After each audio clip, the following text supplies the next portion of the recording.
আসসালামু আলাইকুম রহমতুল্লাহি বারাকাতুহু। প্রিয় মুমিন মুসলমান ভাই ও বোনেরা, যে যেখান থেকে আজকে আমাদের এই ভিডিওর প্রোগ্রামটি দেখছেন, আশা করি সবাই ভালো আছেন।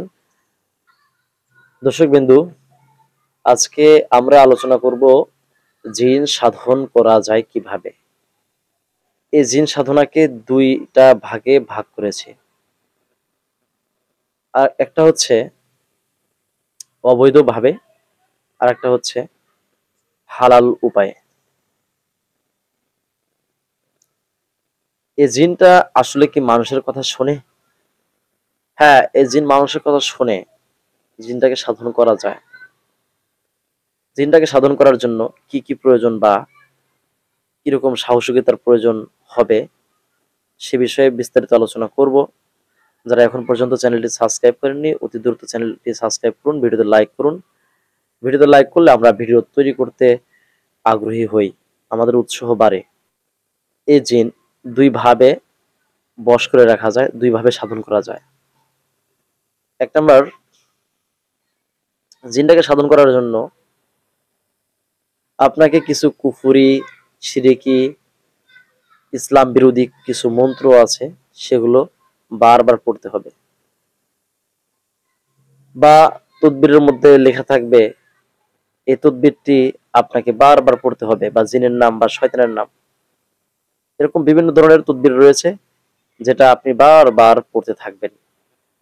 আর এটা পড়ার কারণে জিনটা আপনার প্রতি খুশি হয়ে যাবে। খুশি হয়ে যাওয়ার পর আপনার কাছে সে চলে আসবে, চলে এসে আপনাকে সাহায্য সহযোগিতা করবে। এটা হচ্ছে একটা মাধ্যম। আর অপর একটি মাধ্যম হচ্ছে আপনি নামাজ রোজা সঠিকভাবে আদায় করতেছেন, 40 দিন পর্যন্ত আপনাকে তাহাজ্জুদ নামাজ পড়তে হবে। কিছু সূরা রয়েছে, ওই সূরাটি আপনাকে বারবার তেলাওয়াত করতে হবে। নিরামিষ খেতে হবে, কিছু খাবার থেকে আপনাকে বিরত থাকতে হবে। অবশ্যই হালাল হারামের প্রাধান্য দিতে হয় বেশি।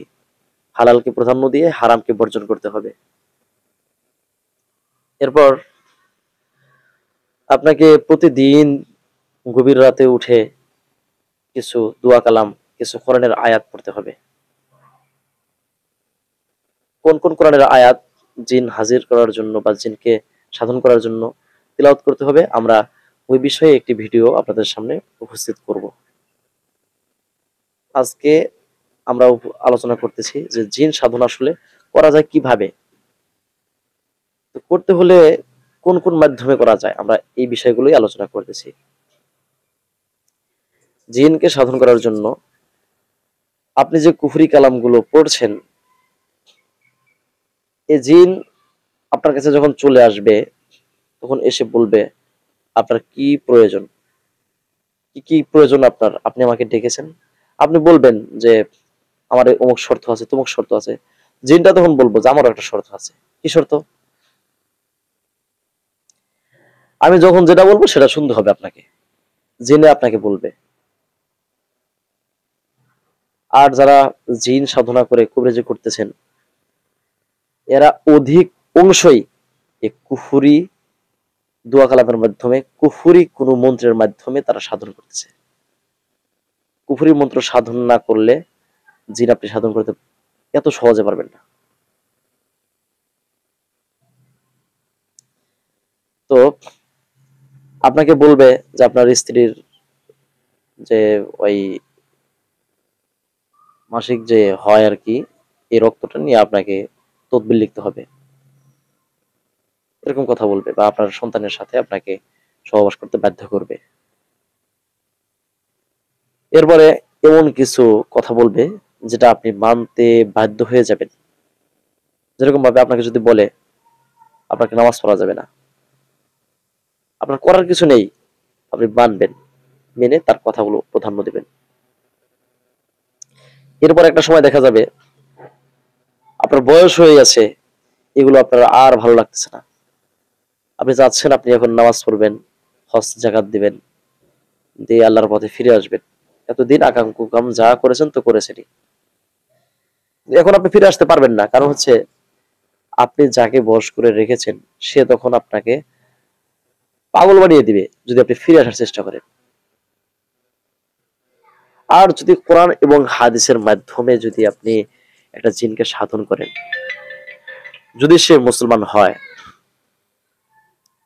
তাহলে কিন্তু এরকমটা হবে না। আপনার বয়স হয়ে যাবে, তারও সে আপনাকে সহযোগিতা করবে, কি দেখে কি করা যায় বা মানুষের উপকার করার জন্য কোন তদবির কিভাবে করতে হবে, আপনাকে এভাবে সে সাহায্য সহযোগিতা করবে।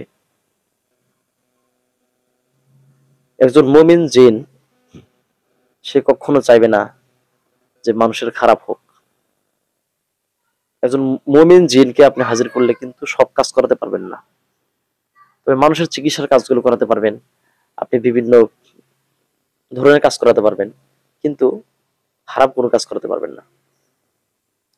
এজন্যই আমরা চেষ্টা করব একজন মুমিন জিনকে নিজের বন্ধু হিসাবে গ্রহণ করা।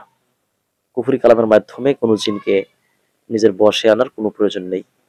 আল্লাহ তাআলা আমাদের প্রত্যেককে কথাগুলো মানার এবং বোঝার তৌফিক দান করুন। সবাই বলেন আমিন। যারা চ্যানেলটি সাবস্ক্রাইব করেননি অতি দ্রুত সাবস্ক্রাইব করুন, লাইক করুন। ভালো থাকবেন। আসসালামু আলাইকুম ওয়া রাহমাতুল্লাহি ওয়া বারাকাতুহু।